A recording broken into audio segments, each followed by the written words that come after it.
नमस्कार, मैं हूं मेघा शर्मा। मैं इस समय जिनीवा में हूं। इंटर पार्लियामेंट्री यूनियन को अटेंड कर रही हूं। 151st assembly inter parliamentary union की यहां पर इस समय हो रही है। मेरे साथ member of parliament Lok Sabha India से हैं Kamaljeet Sherawat. Thank you very much Kamaljeet ji हमारे साथ जुड़ने के लिए।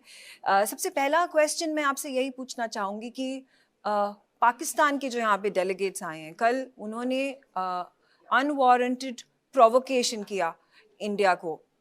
चाहे हम बात करें कश्मीर का, उन्होंने मुद्दा उठाया, इंडस वाटर ट्रीटी के बारे में उन्होंने कहा और इंडिया ने उनको मुंह तोड़ जवाब दिया है। उसके बारे में मुझे कुछ बताइए। जनरल असेंबली में पाकिस्तान की तरफ से जब अपना सब्जेक्ट रखा गया तो उन्होंने इस बात को जिक्र किया कि हमारे पड़ोसी देश हमारी कंट्री को डिस्टर्ब कर रहे हैं और जो हमारी पहले से परंपरा चली आ रही है, जो ट्रीटीज चली आ रही हैं, उनके ऊपर हमें उनसे थ्रेट है। और उन्होंने ये भी कहा कि जो इंडिया की तरफ से उनको डिस्टर्ब करने के लिए पड़ोसी देशों को भी उकसाया जा रहा है। ये बात हम सब जानते हैं कि भारत में हमारा इतिहास रहा है कि हम कभी भी पहले वॉर नहीं करते हैं और इस बार भी यही हुआ था। जब पहलगाम में हमारे ऊपर अटैक हुआ, हमारे टूरिस्ट को उनकी कंट्री से आए मिलिटेंट्स ने मारा, तब जाकर ऑपरेशन सिंदूर के जरिए उनको जवाब दिया गया।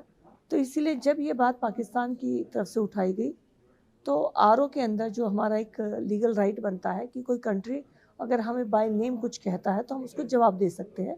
जनरल असेंबली का ये अपॉर्चुनिटी अवेलेबल है, हमने उसको अप्लाई किया और इंडिया की डेलीगेशन की तरफ से जो हमारी सीनियर है अपराजिता सारंगी जी, उन्होंने इस बात का जवाब दिया और हमने कहा कि जम्मू कश्मीर भारत का अभिन्न अंग था, है और रहेगा। और इंडस ट्रीटी को लेकर, इंडस ट्रीटी जब हमारी हुई उस समय पानी को देने के लिए जब बात हुई तो कुछ कंडीशंस भी तय हुई थी कि हमारी दोनों कंट्री आपस में एक दूसरे को फेवर करेंगी, एक दूसरे के साथ हार्मोनियल रिलेशन रखेंगी और अनेक ऐसी बातें थी जो कि पाकिस्तान ने फॉलो नहीं की। और कुछ कंडीशंस उसके अंदर ऐसी भी थी जो कि शायद मुझे लगता है कि उस समय वो ओवरलैप हुई या क्या रीज़न हुआ कि भाई डीशिल्टिंग भी हम नहीं कर पाएंगे, जो कि हमारी कंट्री के लिए बहुत बड़ा थ्रेट हो सकता है, क्योंकि डीशिल्टिंग ना होने से हमेशा फ्लड का खतरा रहता है। तो इसके ऊपर हालांकि भारत सरकार अपना फैसला लेगी, लेकिन हमने इस बात का जवाब यहाँ से दिया कि इंडस ट्रीटी के लिए जो हमारा कंडीशंस थी, अगर उसको वायलेशन हुआ है तो हमें उसको रिव्यू करने का राइट है और ये राइट हमें इसलिए मिला हुआ है क्योंकि उसके अंदर ये मेंशन है कि इसके अंदर कोई चेंज नहीं होगा। तो हमने इन दोनों बातों को यहाँ पर ग्लोबल फॉरम के ऊपर जब हमारी जनरल असेंबली में विषय आया तो हमने अपना पक्ष रखा है। मेरा दूसरा सवाल पाकिस्तान से ही रिलेटेड है। जो आईपीयू है उसका अहम मुद्दा, अहम पॉलिसी, उसकी आइडियोलॉजी स्ट्रेंथनिंग डेमोक्रेसीज के ऊपर फाउंडेशन बनी हुई है।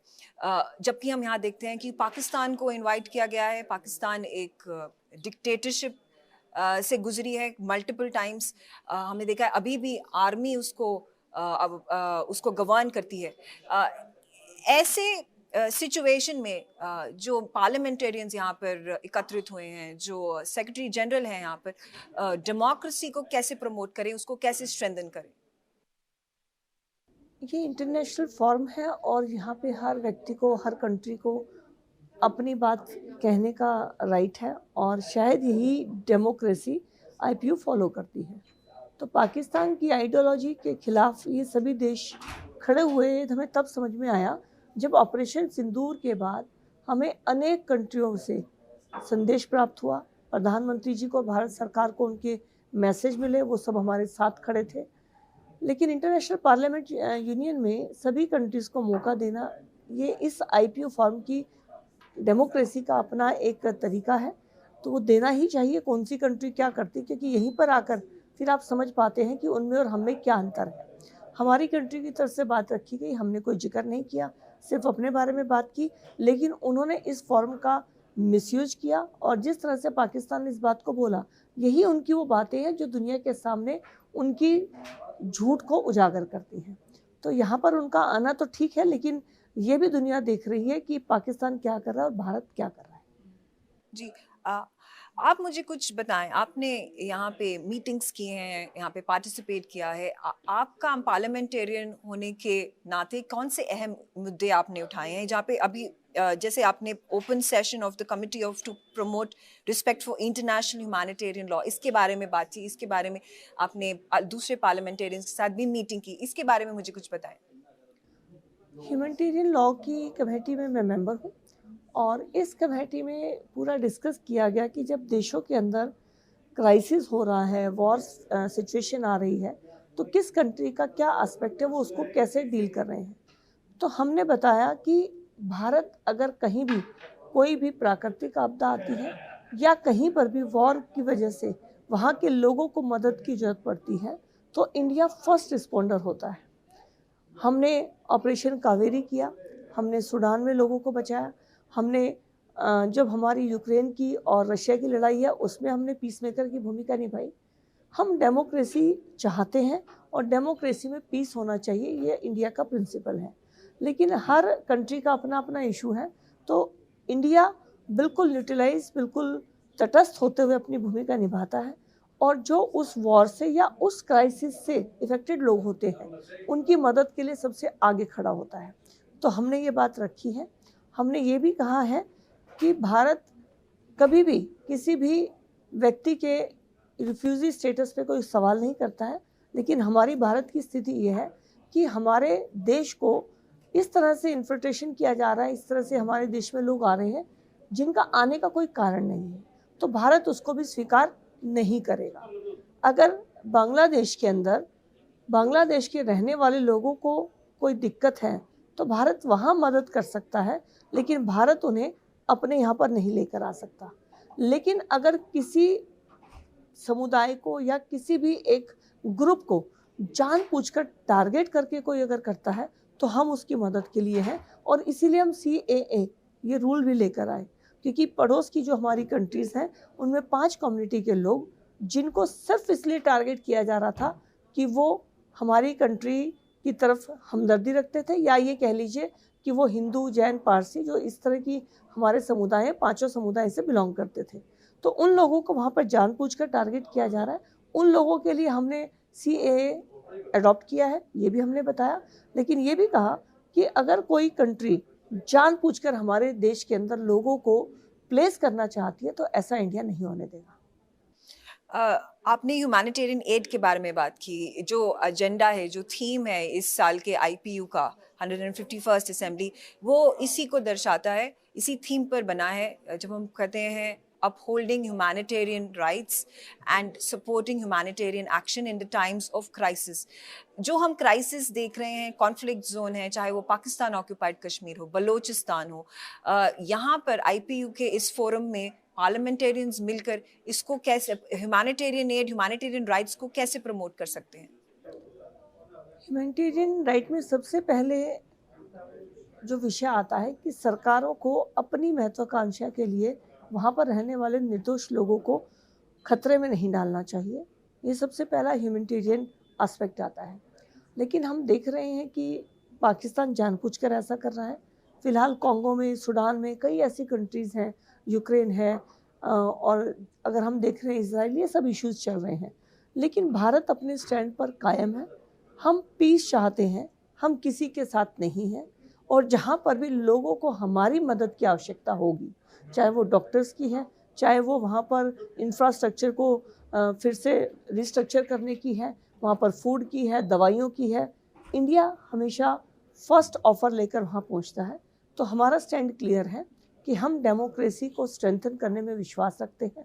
दूसरे के ऊपर हम कोई भी हमला या किसी भी विषय को लेकर आपस में लड़ाई हो, ये हम बिल्कुल सपोर्ट नहीं करते हैं, और इसके लिए हम सिर्फ रिक्वेस्ट कर सकते हैं। बाकी तो उन कंट्रीज़ का अपना एस्पेक्ट होता है, लेकिन उनके लोगों को मदद करना हमारी सबसे पहली जिम्मेवारी है। इसके साथ लेकिन हम ये भी कहते हैं कि हमारे इस स्वभाव को, हमारी कंट्री की इस फिलॉसफी को हमारी कमजोरी ना मान लिया जाए, और इसीलिए अगर किसी ने हम पर आँख उठाई तो वो फिर ऑपरेशन सिंदूर के लिए तैयार रहे।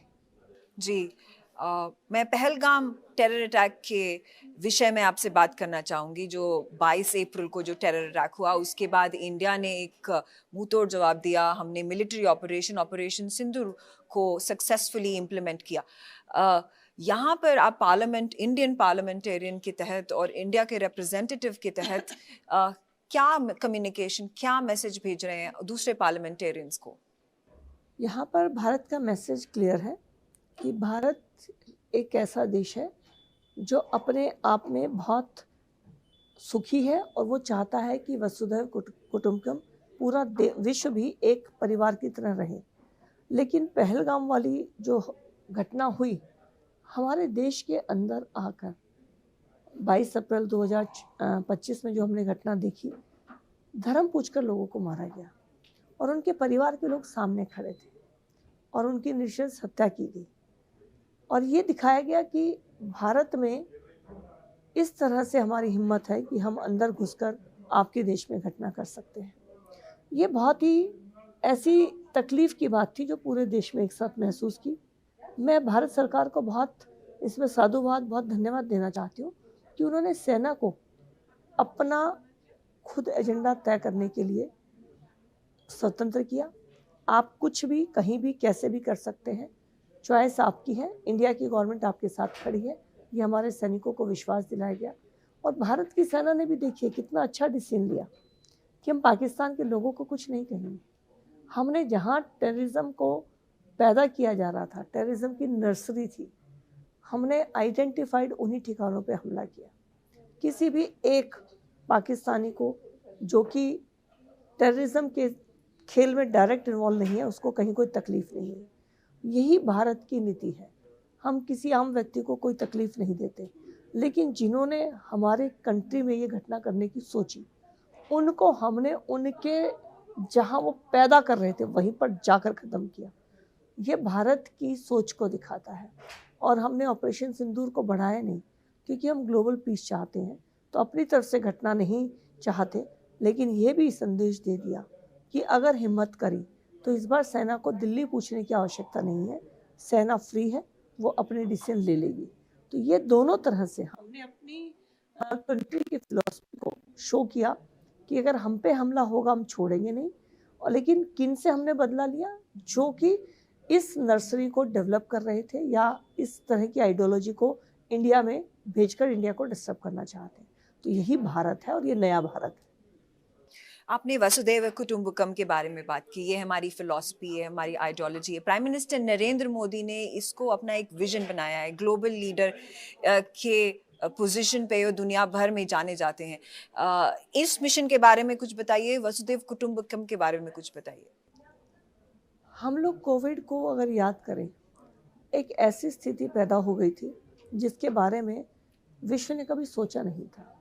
बड़ी से बड़ी कंट्रीज जो खुद को डेवलप्ड में नंबर 1, 2 मानती हैं, वो भी हेल्पलेस हो गए थे। और उनके लोगों तक कैसे मेडिसिन पहुँचे, इस चीज़ में उनको बहुत प्लानिंग करना पड़ा। भारत 140 करोड़ का देश, अगर हम मेडिसिन खरीदने जाते तो ये लोग हमें ब्लैकमेल कर सकते थे। हमारी क्वांटिटी बहुत बड़ी थी, हमारी कंट्री के ऊपर बहुत बड़ा बोझ पड़ता। तो आदरणीय प्रधानमंत्री जी ने देश के साइंटिस्टों के साथ बात करी और मैं धन्यवाद देना चाहती हूँ अपने देश के साइंटिस्ट्स को और जो अपने फार्मास्यूटिकल में जॉब करते हैं कि उन्होंने भारत को भरोसा दिलाया कि हम ये मेडिसिन खुद बना सकते हैं। हमने 2-2 मेडिसिन इंडिया के अंदर बनाई और बनाकर जब सरकार को दी तो ये सरकार का यही फिलॉसफी था कि वसुधैव कुटुंबकम सिर्फ भारत के 140 करोड़ लोगों को 2 डोज नहीं दी, तकरीबन 150 कंट्रीज़ में इस मेडिसिन को फ्री भेजा गया। इसलिए भेजा गया कि वो छोटी कंट्री थे, ना खरीद सकते थे ना बना सकते थे, लेकिन ज़रूरत सबको थी।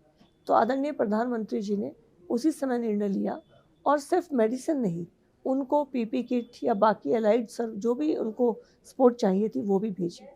इसके साथ में अगर हम बात करें, जब हम यूक्रेन और रशिया की बात या करते हैं तो हमने देखा कि जब वहाँ से भारत के मेडिकल स्टूडेंट्स को निकाला गया तो पाकिस्तान के बच्चे भी निकले थे और उसमें पाकिस्तान का बच्ची का हमने खुद इंटरव्यू सुना है। और इसी तरह अफ़गानिस्तान में जब हुआ या किसी भी कंट्री में होता है, भारत वहाँ पहुँचता है और भारत की सेना, भारत की रेस्क्यू टीम्स, भारत के इंजीनियर, भारत के पीस मेकर के रूप में जो भी वहाँ जाते हैं, वो एड के रूप में जो उनको काम मिलता है उसको बेहतर तरीके से करते हैं। आज भारत की जो ग्लोबल इमेज है वो आदरणीय प्रधानमंत्री जी के शब्दों में, जब हमारे देश की टीमों ने कर्म से लिखा है तब बनी है। शब्दों से कभी कोई इतिहास नहीं बनता, उस शब्दों के पीछे कर्म चाहिए होते हैं। तो प्रधानमंत्री जी ने कहा और भारत के निवासी जो भी जिस फॉर्म में जिस कंट्री में गए, उन्होंने उस फिलॉसफी को वहाँ जमीन पर दिखाया, तब जाकर हम वसुधैव कुटुंबकम की विचारधारा को मानने वाले और विश्व को बताने वाले बने। जी बिल्कुल। एक आखिरी सवाल आपसे पूछना चाहूंगी। आर्टिफिशियल इंटेलिजेंस एक बहुत बड़ा मुद्दा हो गया है पूरे विश्व भर में। इनफैक्ट आईपीयू में भी इसका एक स्पेशल सेशन हुआ था। इंडिया क्या लीडरशिप रोल प्ले कर सकता है आर्टिफिशियल इंटेलिजेंस के फ्रेमवर्क्स बनाने, चाहे वो पॉलिसी हो या गवर्नेंस हो, दुनिया भर में? इंडिया आज हर प्लेटफॉर्म पे लीडिंग रोल में है। हमारी कंट्री की 140 करोड़ की पॉपुलेशन आज हमारे लिए लाइबिलिटी नहीं है, एसेट्स है।